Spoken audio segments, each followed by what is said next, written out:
Olá, boa noite, graça e paz da parte do nosso Senhor e Salvador Jesus Cristo.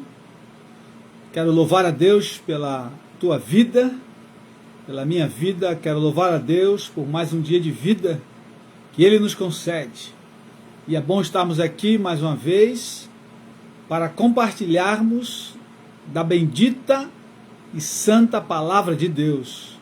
Palavra de Deus que não volta vazia, palavra de Deus que não volta atrás, palavra de Deus que não muda, a imutável palavra de Deus. Queridos irmãos e amigos, nós vamos continuar meditando sobre os mandamentos da mutualidade. E eu gostaria nessa noite de orar pelos missionários. Nunca se esqueça de orar pelos missionários. Os missionários carecem das nossas orações. Você que está chegando, muito boa noite, Neemias Terra, boa noite, Débora Santos. Você que está conosco, seja muito bem-vindo. Que a graça bendita do Senhor alcance o teu coração, e que a palavra do Senhor aqueça o teu espírito, e possa trazer avivamento ao teu e ao meu coração para o louvor da glória de Deus. Nós vamos orar pelos missionários, vamos orar pelos enfermos, alguns pedidos hoje. Vamos orar pelo nosso querido irmão Luiz Carlos, que está retornando para o Senhor. Domingo fizemos uma visita muito abençoada ao nosso amado irmão Luiz, sendo produzidas para o louvor e a glória de Deus. Amém, queridos? Oremos ao Senhor. Querido Pai, nós te adoramos nessa noite, nós bendizemos o teu nome que é sobre todo nome, Pai, o teu nome que está acima de todo principado e toda potestade, o teu nome que é soberano nos céus e na terra. Ó Pai, nessa noite nós invocamos o teu nome, nós oramos no teu nome, Pai, e bendizemos a tua santidade, em nome de Jesus. Rogamos a tua presença conosco, ó Deus, nessa live, nesse tempo. Visita meus irmãos que estão em seus lares, em suas casas, que a graça bendita do Senhor se manifeste na vida de cada um deles, ó Pai, em o nome de Jesus. Ó Deus, rogamos pelos missionários. Muito obrigado, Pai, pelo retorno da tua filha Poliana, por tudo aquilo que o Senhor proveu para que ela pudesse voltar ao campo missionário. Continua, Senhor, guardando e fortalecendo a tua filha nesse novo tempo, Pai.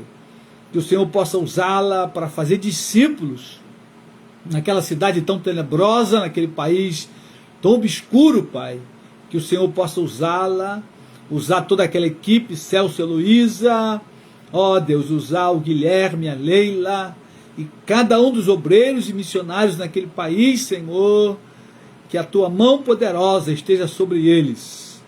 Senhor, providencia para que Rogério e Andressa possam voltar ao campo missionário, abre as portas do sustento, envia os recursos, Pai, para que eles possam então retornar ali, em o nome de Jesus. Visita o Hélio e a Paula, lá na África Central, que a mão do Senhor esteja também sobre eles, abrindo portas, libertando vidas, quebrando cadeias, Pai. Teus filhos que estão ali na Tailândia, Silvia e a Márcia, manifesta o teu poder e graça sobre eles, salvando vidas, libertando cativos, para o louvor e a glória do teu nome, Pai. Cada um dos missionários e obreiros espalhados pelo mundo afora, que a tua mão poderosa, a tua mão bendita, esteja sobre cada um deles. Rogamos ao Pai pelos enfermos dessa noite, visita ali a avó da Leila, Senhor, cura e salva aquela alma, traz libertação pelo poder do nome de Jesus Cristo, manifesta a tua graça, tua bondade e tua fidelidade. Senhor, cada um dos enfermos, cada um dos anciãos da tua casa, o tio da Marli, Senhor, que se encontra entubado com pneumonia, que a tua mão possa tocá-lo nesta hora e curá-lo e revesti-lo de poder, de cura, Senhor, e salvar a sua alma. em o nome de Jesus. Visita, Senhor, ali a vida do meu pai, da sua esposa Marilda. Toca, Senhor, naqueles anciãos e traz a tua cura pelo poder do nome de Jesus. Cada um dos enfermos desse tempo da Covid, visita os hospitais. Senhor, tem misericórdia. Salva e liberta as almas, Senhor. Visita o nosso país. Ó Deus, acelera o processo da vacinação, a produção. Ilumina os laboratórios, aqueles que estão envolvidos, Senhor, nessa produção. Que a mão do Senhor se manifeste. Que não falte os recursos, Pai, para obter mais vacinas. Ó Deus, em nome de Jesus, e o povo seja vacinado para a glória e louvor do teu nome. Aviva a tua igreja nesse tempo. Ó Deus, aviva o nosso coração. Dá-nos fome e sede da tua palavra e da tua presença. Dá-nos a tua santidade, Pai, para que possamos pregar o evangelho do reino na última hora da tua igreja, Senhor. Oramos assim em nome de Jesus. Amém e amém. Amém, queridos irmãos. Você que está conosco, muito bem-vindo. Maria José de Lima, muito boa noite. Sandra Regina, muito boa noite. Minha prima, sejam bem-vindos. Queridos irmãos, nós vamos continuar olhando os mandamentos da mutualidade, que a ênfase dos mandamentos é em uns aos outros. E hoje nós vamos olhar talvez 3 mandamentos, talvez 2, dependendo aí do desenvolvimento. E a ênfase dos mandamentos, queridos, da mutualidade, é para que o corpo de Cristo, ele cresça de maneira saudável, para que o corpo de Cristo se desenvolva e caminhe para a maturidade. A maturidade cristã depende do nosso desenvolvimento na fé. Eu e você precisamos crescer na fé. E há alguns mandamentos para que nós, como corpo de Cristo, possamos nos ajudar mutuamente, uns aos outros. E dessa forma, o corpo de Cristo então vai amadurecendo e caminhando para a maturidade. Como disse o nosso irmão Paulo, uma coisa faço, esquecendo-me das coisas que para trás ficam, prossigo para o alvo, para o prêmio da soberana vocação de Deus, em Cristo Jesus, nosso Senhor. Esse é o nosso alvo, a estatura de varão perfeito, a estatura de Cristo. Esse é o alvo que eu e você, como igreja, temos que perseguir todos os dias. Amém, queridos? O nosso terceiro mandamento aqui na nossa lista, nós listamos 30 mandamentos da mutualidade. E o terceiro da nossa lista é sede membros uns dos outros. E eu quero convidar você a abrir a tua Bíblia em Romanos 12, Romanos capítulo 12, versículo 5, e depois vamos ler o versículo 15, aí da mesma carta aos Romanos, no capítulo 12. A Bíblia nos orienta a que nós permaneçamos no corpo de Cristo como membros uns dos outros, como diz a palavra de Deus. Romanos 12, verso 5. Veja o que diz aí. Assim também nós, conquanto muitos, somos um só corpo em Cristo e membros uns dos outros. Nós somos um só corpo, a igreja espalhada pelo mundo, independente das suas denominações e grupos diversos, são milhares de grupos espalhados pelo mundo, mas a igreja, ela é um só corpo e Cristo é o cabeça da igreja. Porém, esse corpo tem muitos membros, como diz o versículo. Assim também nós, conquanto muitos, somos um só corpo em Cristo e membros uns dos outros. Então nós somos membros uns dos outros e a Bíblia nos incentiva a permanecermos como membros desse corpo. E no versículo 15, Paulo aqui está discorrendo sobre o uso dos dons espirituais, e aí ele faz uma analogia da igreja como um corpo. No versículo 4 ele diz aí, porque assim como num só corpo temos muitos membros, mas nem todos os membros têm a mesma função. Ele está explicando sobre os dons espirituais no corpo de Cristo e as suas funções. Então ele faz aí um paralelo da igreja com o corpo de Cristo. A partir do versículo 9, ele vai falar de algumas virtudes que são recomendadas para esse corpo, que somos nós, a igreja. E aí lá no versículo 5, no versículo 15, vejamos o que Paulo diz aí. Romanos 12, verso 15. Alegrai-vos com os que se alegram, e chorai com os que choram. Paulo está incentivando a igreja a permanecer como o corpo de Cristo e vivendo como o corpo de Cristo. Quando ele diz aí, alegrai-vos com os que se alegram e chorai com os que choram, significa que nós precisamos estar unidos de tal forma que aquilo que um membro sofre, o outro membro também sinta. E Paulo vai falar isso lá na sua carta aos Coríntios, daqui a pouco nós vamos lá no capítulo 12, né? Se um membro sofre, todos sofrem. Se um membro se alegra, todos se alegram. Porque somos um corpo e não há como ser diferente.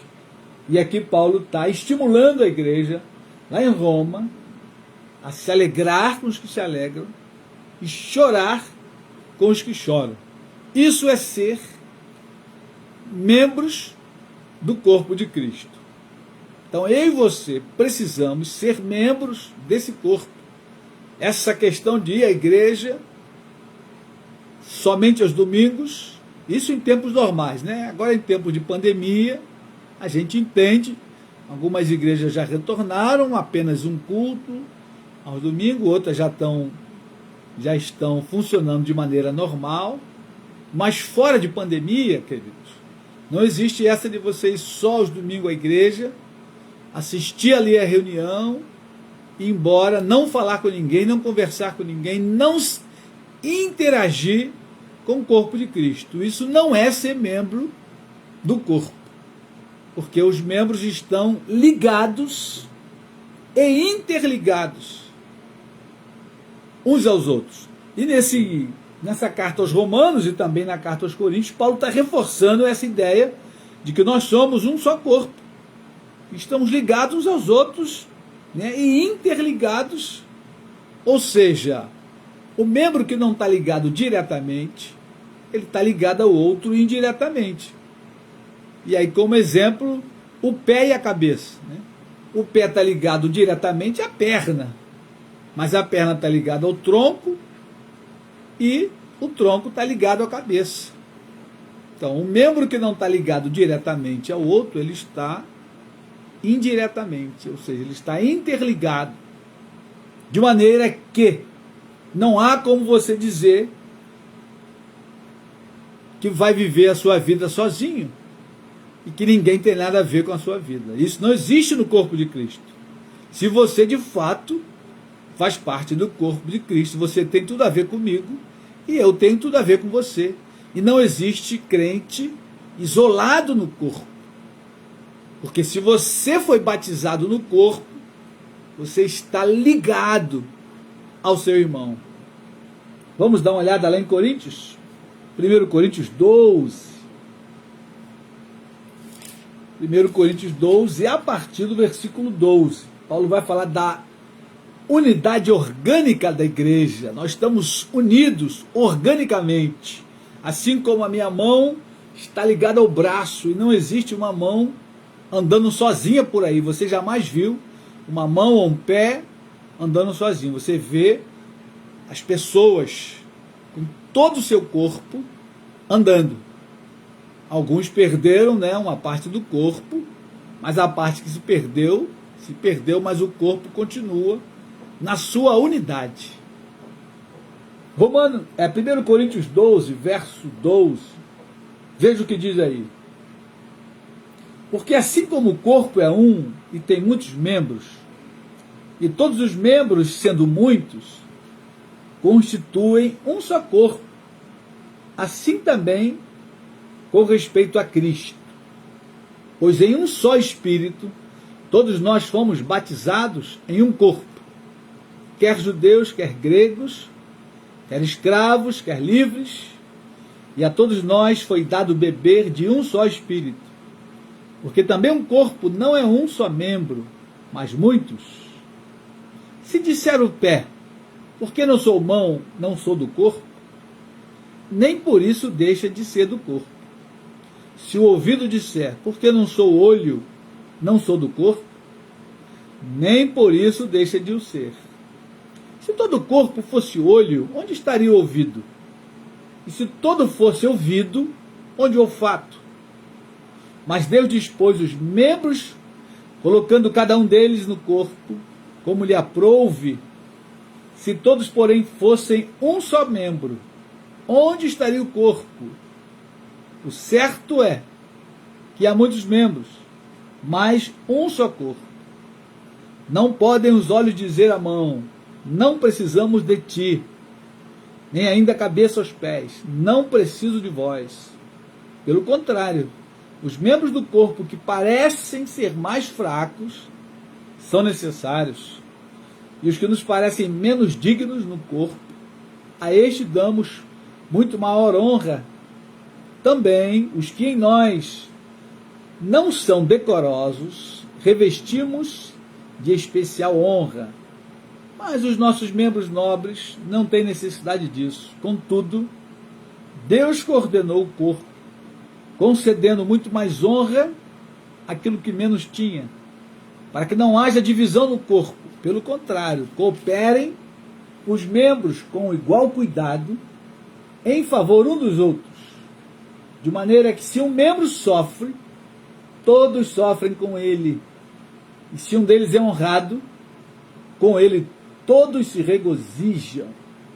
Ora, vós sois corpo de Cristo e individualmente membros desse corpo. E aí Paulo também agora vai entrar nos dons espirituais. E esse assunto nós não vamos entrar. Mas perceba que lá em Romanos, Paulo fala dos dons e usa a figura do corpo. Aqui, Paulo fala do corpo e depois vai falar dos dons, né? Porque tudo está interligado.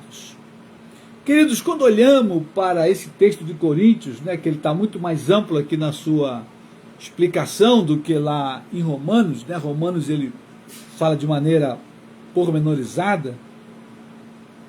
Paulo diz aí, o certo é que há muitos membros, porém, um só corpo. A gente precisa entender isso, queridos, mas entender isso na prática. Não existe crente ou cristão isolado dentro da igreja. E a igreja, ela precisa caminhar e marchar exatamente como um corpo, como um exército que marcha de maneira ordeira e que marcha de maneira conjunta. O corpo de Cristo, que somos nós estamos ligados um ao outro. E o mandamento é para que a gente continue sendo membro uns dos outros. Sede membros uns dos outros. Eu sou membro do corpo, você é membro do corpo, e não há como ser diferente. Nós precisamos continuar sendo membro do corpo de Cristo e atuando como tal, atuando como membro. Não existe essa questão de ser cristão e viver de maneira isolada. Veja que no versículo 13, Paulo diz aí, pois em um só Espírito, todos nós fomos batizados em um corpo. Então, quando você aceitou a Cristo, quando você decidiu seguir a Jesus, você foi batizado nesse corpo. Você foi mergulhado, foi introduzido no corpo de Cristo, que é a sua igreja. E não há como ser diferente. E Paulo está aqui trabalhando, estimulando a igreja que estava em Roma, que é uma parte do corpo de Cristo.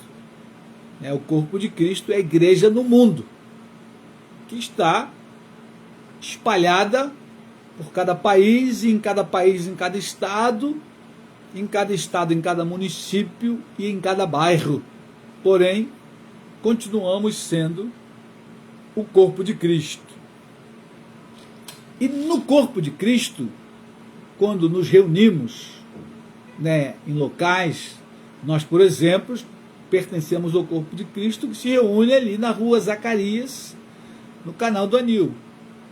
E esse corpo que se reúne ali precisa caminhar em unidade de espírito, de propósito, de visão, de sentimento. A gente vai ver daqui a pouco mais um mandamento. Tende o mesmo sentimento uns para com os outros. É um outro mandamento da mutualidade. Mas o versículo 15, veja como é que Paulo está estimulando a unidade. Olha o que ele diz: se disser o pé, porque não sou mão, não sou do corpo, nem por isso deixa de ser do corpo. Paulo está trabalhando a unidade e, ao mesmo tempo, ele está trabalhando a importância de cada membro do corpo. Nenhum membro é menos importante do que o outro e nenhum membro é mais importante do que o outro. E ele vai seguir dando esse exemplo. Se o ouvido disser, porque não sou o olho, não sou do corpo, nem por isso deixa de ser. Verso 16. Por isso o corpo tem os membros bem definidos, cada um tem a sua função e não há maior ou menor. Todos os membros são importantes. Não há que ter inveja um dos outros. Ele diz aí, se todo o corpo fosse o olho, onde estaria o ouvido? Se todo fosse ouvido, onde estaria o olfato? Mas Deus dispôs os membros, colocando cada um deles no corpo como lhe aprouve. Então, querido, os dons que Deus distribuiu ao corpo de Cristo, a mim, a você e as centenas de milhares de irmãos, tem um propósito bem definido no corpo. E não há que ter inveja uns dos outros, um querendo ser o outro. Cada um tem a sua função bem definida. E no corpo, Paulo está estimulando a unidade e está trabalhando contra a disputa dentro do corpo. Ele diz aí, olha o verso 21. Não podem os olhos dizer à mão, não precisamos de ti. Primeiro ele trabalha a unidade no sentido de cada um estar bem resolvido daquilo que é no corpo, da sua parte no corpo.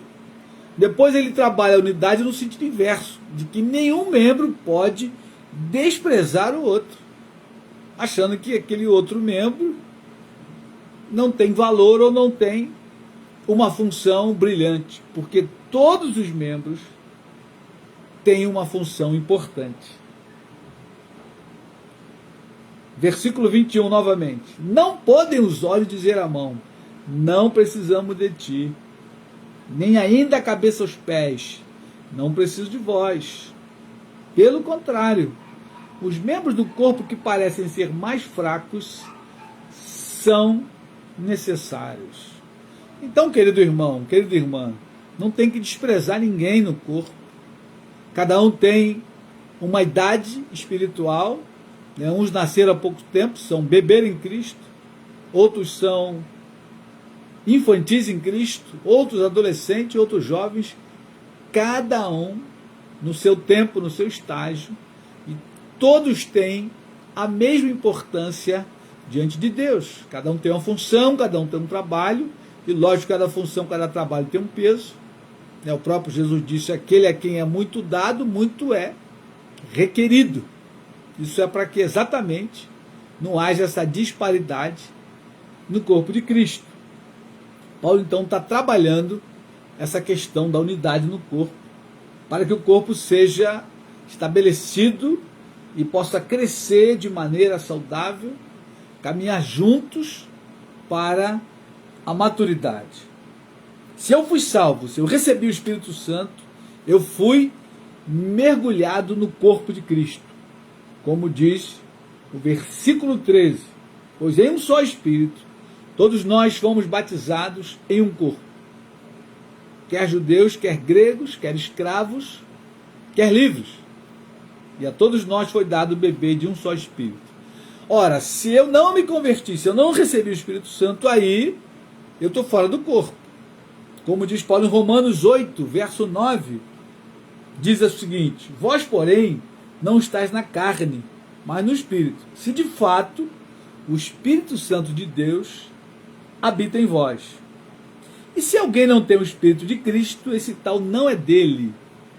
Ou seja, se eu não recebi o Espírito Santo, logo eu não fui salvo, logo eu não fui introduzido no corpo de Cristo. Porque quem faz parte do corpo de Cristo? Todo aquele que aceitou o senhorio de Cristo. Quando Cristo começou pregando o Evangelho, ele chamou alguns discípulos, disse: vinde após mim, que eu vos farei pescadores de homens. Depois, mais à frente, ele diz: aquele que quiser vir após mim, negue-se a si mesmo, tome a sua cruz e siga-me. E aí ele começa a pregar o Evangelho do Reino. Ele diz: é chegado a vós o Reino de Deus. Então, queridos, se eu abracei o Evangelho do Reino, se eu abandonei meus pecados, se eu abandonei a minha vida velha e decidi ser um discípulo de Cristo Jesus, logo eu fui batizado nesse corpo. Eu fui introduzido no corpo de Cristo. É o que diz o versículo 13. Pois em um só Espírito, todos nós fomos batizados em um corpo, independente da nacionalidade, quer judeus, quer gregos, quer escravos, quer livres. E aí Paulo faz uma distinção muito clara para as pessoas daquela época, né? Judeus e gregos. E os gregos aqui está significando todos os gentios, eram povos que não eram judeus. Depois de Cristo, a igreja é um só corpo. Não tem mais distinção, não tem, né, os judeus se achavam um povo escolhido e separado dos outros povos. Em Cristo, todos quantos o aceitaram faz parte do povo de Deus. Seja escravo, seja livre, seja pobre, rico, branco ou preto, asiático, né? Qualquer nacionalidade aceitou a Cristo, foi introduzido no corpo, faz parte do corpo de Cristo. E nós não podemos desprezar nenhum membro do corpo. Versículo 21 e 23 deixa isso muito claro. Todos os membros são importantes. Todos os membros merecem honra. Todos os membros merecem ser amados. E todos os membros merecem ser restaurados no seu caráter. Isso a gente vai ver ao longo dos mandamentos. O quarto mandamento, na nossa lista, é lógico, no mesmo texto de Romanos, vamos voltar ali a Romanos, capítulo 12, no verso 10. É o mandamento da honra. Dai honra uns aos outros. Na nossa lista, nós colocamos esse como o quarto mandamento. Todo membro do corpo merece ser honrado. E Paulo vai deixar isso muito claro. Romanos 12, verso 10. Amai-vos cordialmente uns aos outros. Esse, na nossa lista, foi o primeiro mandamento. Amai-vos uns aos outros. Mas aqui nesse versículo ele segue dizendo o seguinte: preferindo-vos em honra uns aos outros.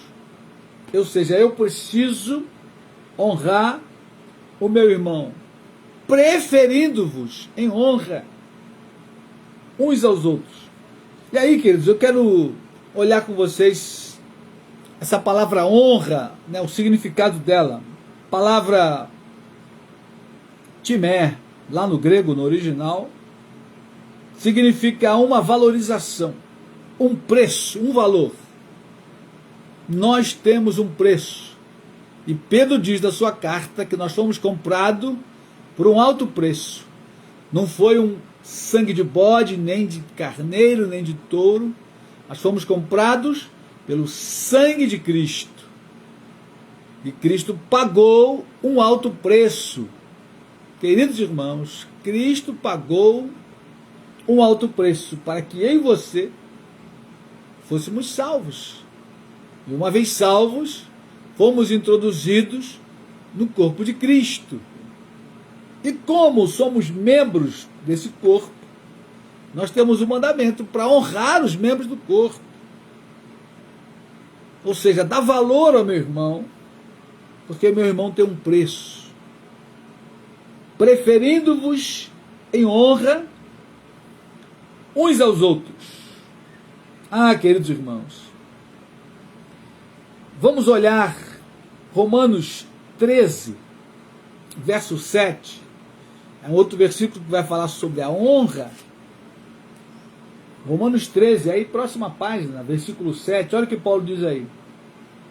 Pagai a todos o que lhes é devido, a quem tributo, tributo, a quem imposto, imposto, a quem respeito, respeito, a quem honra, honra. Pagai a todos o que lhe é devido. Pagar aí significa você saldar uma dívida. Não é aí uma oferta voluntária, você está devendo. A própria palavra pagai, lá no grego, o significado dela é pagar uma dívida. Mas perceba que no versículo, no texto, né, Paulo está dando uma ênfase. Ele diz, pagai a todos o que lhe é devido. Ele está reforçando a ideia de que nós temos que pagar porque nós devemos. Logo, e aí ele vai fazer uma lista. O que eu devo pagar para o meu irmão? Tributo, imposto, respeito e honra. Paulo está falando no contexto da obediência às autoridades, né? E aí as autoridades, aqueles que gerem o país, o estado, o município, né? Nós temos que pagar IPTU, pagar a conta de luz, a conta de água, e a gente vai pagando imposto de renda, imposto, tributo. Tem que pagar. Pagar a todos o que lhe é devido. A gente usa a energia, né? Acende a luz, tem que pagar. Usa o gás, tem que pagar o gás. Mas aí Paulo vai para a questão do respeito. A Bíblia é clara quando diz que nós temos que honrar e respeitar as autoridades. Mas ele diz a quem honra, honra. Tanto temos que honrar as autoridades, nesse contexto aqui do capítulo 13, como temos que honrar os irmãos, no contexto do capítulo 12. A palavra é a mesma, timé, e significa a mesma coisa, uma valorização, um preço, um valor. Teu irmão, querido, tem valor para Deus, e deve ter um valor para você, e eu preciso dar esse valor, e você precisa dar a mim esse valor.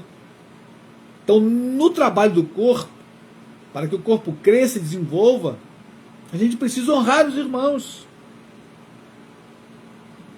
Nós não podemos sonegar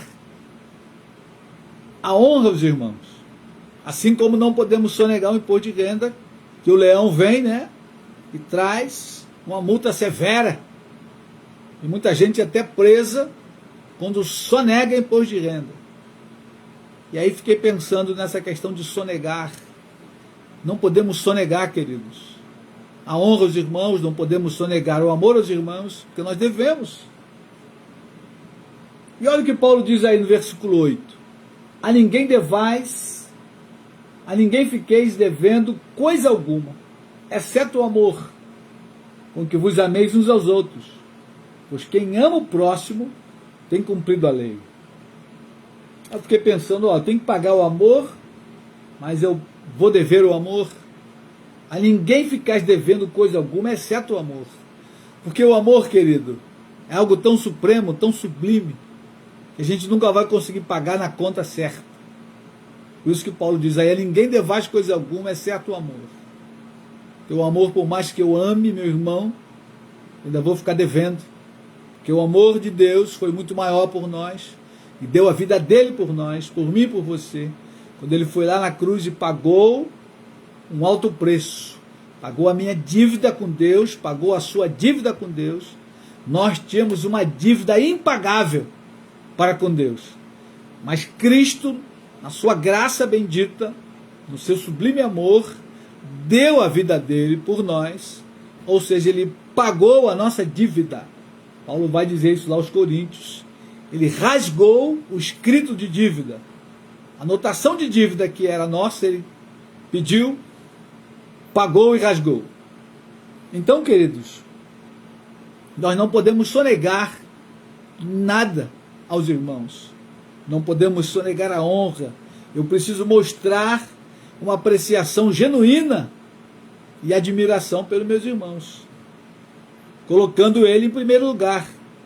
Isso é da honra. E aí eu quero lembrar você e a mim, Filipenses. Vamos comigo aí, Filipenses 2, verso 3. Olha o que Paulo diz aí. Filipenses, capítulo 2, verso 3. Nada façais por partidarismo ou vanglória, mas por humildade, considerando cada um os outros superiores a si mesmo. Para eu honrar meu irmão, eu preciso considerar, querido, apreciar, preciso admirar o irmão. E todos nós, sem exceção, tem alguma coisa que nós somos bons, que nós fazemos com excelência. E nas áreas que nós não somos bons e que não temos excelência, a gente tem que crescer nisso. Temos que caminhar nisso. Caminhar para a maturidade, para a perfeição, para a estatura de varão perfeito. Mas acontece sempre um problema. Nós somos craques em ver os defeitos dos irmãos e depreciar os irmãos. Quando a Bíblia manda apreciar. Porque para eu honrar o irmão, eu preciso apreciar o irmão. Preciso ver, perceber que ele tem um valor. E aí eu então preciso confirmar esse valor. É isso que é da honra. Valorização. Preço. Então, querido, eu preciso tirar aquelas lentes da depreciação, as lentes que só vê os defeitos do meu irmão, e colocar lentes novas, que vai me mostrar as virtudes do meu irmão. E aí, nas virtudes, eu vou honrar o irmão. Eu não vou mentir para o irmão. Naquilo que ele é fraco, ele precisa crescer, eu vou ajudá-lo a crescer. Mas naquilo que ele é forte, naquilo que ele é bom, que ele sabe, eu vou honrá-lo. Eu vou apreciar de maneira genuína o meu irmão. Eu vou dar valor a ele, valorizar. Isso é honrar o irmão. Dai honra a quem tem honra. Todos nós temos honra. Todos nós temos áreas de valores na nossa vida.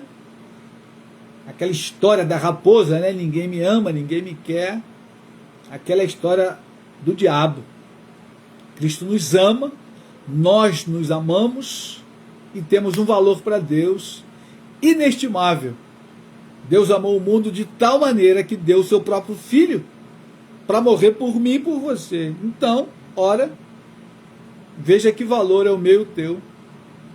O valor é tão alto que Deus deu o seu próprio filho para morrer em nosso lugar, mesmo sendo nós pecadores. Mas o que Deus viu em nós? Deus viu a parte boa. O homem que foi feito à imagem e semelhança de Deus. Foi feito para a glória de Deus. Foi feito para o louvor de Deus. E aí o homem pecou, saiu da presença de Deus, se distanciou. Mas Deus olhou para nós e deu valor a nós. E ele então tinha um plano. Dentro do plano entrou a pessoa do Senhor Jesus, que deu a própria vida, derramou a sua vida na morte, derramou o seu sangue na cruz, para que eu e você fôssemos resgatados da nossa vã maneira de viver, e nós saíssemos do reino das trevas e viéssemos para o reino do Filho do seu amor. Então ele assim nos introduziu no corpo de Cristo. Querido irmão, querida irmã, você precisa honrar o teu irmão, eu preciso honrar você, você precisa me honrar. E assim o corpo de Cristo vai sendo edificado caminhando para a maturidade, para a glória de Deus. Naquilo que somos fracos, débeis, precisamos ser restaurados. E tem sempre alguém mais maduro do que nós, que pode nos ajudar nesse processo de restauração. E aí cabe a mim e a você humildade, coração quebrantado, coração ensinável, para perceber o erro, pedir ajuda, ser curado, restaurado e crescer na fé. E assim, querido, o corpo vai avançando para a glória de Deus. Quinto mandamento na nossa lista: tende sentimento uns para com os outros. Ainda em Romanos 12, volta lá, por favor. Romanos 12, versículo 16. Veja o que Paulo diz aí. Romanos 12, 16. Leia comigo.